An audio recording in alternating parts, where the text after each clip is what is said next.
ஆய்வில் கண்டறியப்பட்ட உண்மையை ஏற்றுக்கொள்ள மறுத்து அது உண்மை இல்லை என்று உண்மையை கண்டறிந்தவனையே எழுத நிர்பந்திக்கிற ஒரு மிக மோசமான ஆட்சி இன்றைய இந்தியாவில் நடைபெற்றுக் கொண்டிருக்கிறது. அமர்நாத் ராமகிருஷ்ணா என்ன சொன்னார்?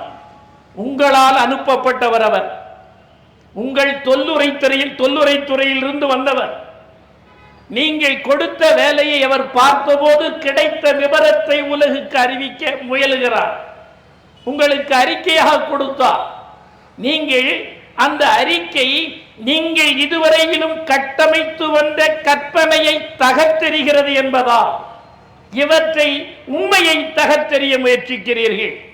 ஒருபோதும் நீங்கள் வெல்ல மாட்டீர்கள் என்பதை இந்த ஆர்ப்பாட்டங்கள் பிரகடனப்படுத்துகின்றன.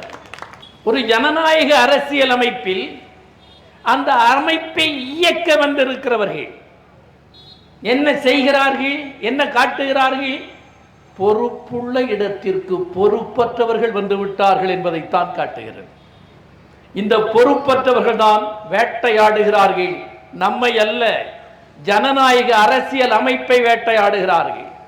அது மட்டுமல்ல, தேசிய இனம் முழுவதையும் பல வடிவங்களில் சிக்கலுக்குள்ளாக்கி பிளவுபடுத்துவதன் மூலம் தங்கள் ஆரிய ஆதிக்கத்தை நிலைநிறுத்திக் கொள்ள முயலுகிற முயற்சியின் விளைவுதான் இந்த ஆதிக்க அடங்காப்பிடாரித்தனம்.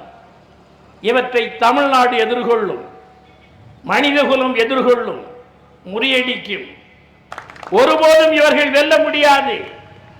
எந்த ஆரிய கொடியை உலகம் முழுவதும் பறக்கும் என்று நம்பி 20 சஷ்டி கொடியை ஏற்றினானோ ஹிட்லர், ஆரிய இனம்தான் ஆள பிறந்தது என்று நம்பி நின்றான் அல்லவா? அந்த ஹிட்லர் பிறந்த மண்ணிலேயே, அவன் கொடி பறந்த இடத்திலேயே அந்த ரிச்ஸ்டாக்கில் அந்த கொடியை இறக்கி அறிவாள் சுத்தியல் கொடியை பறக்க விட்டது வரலாறு.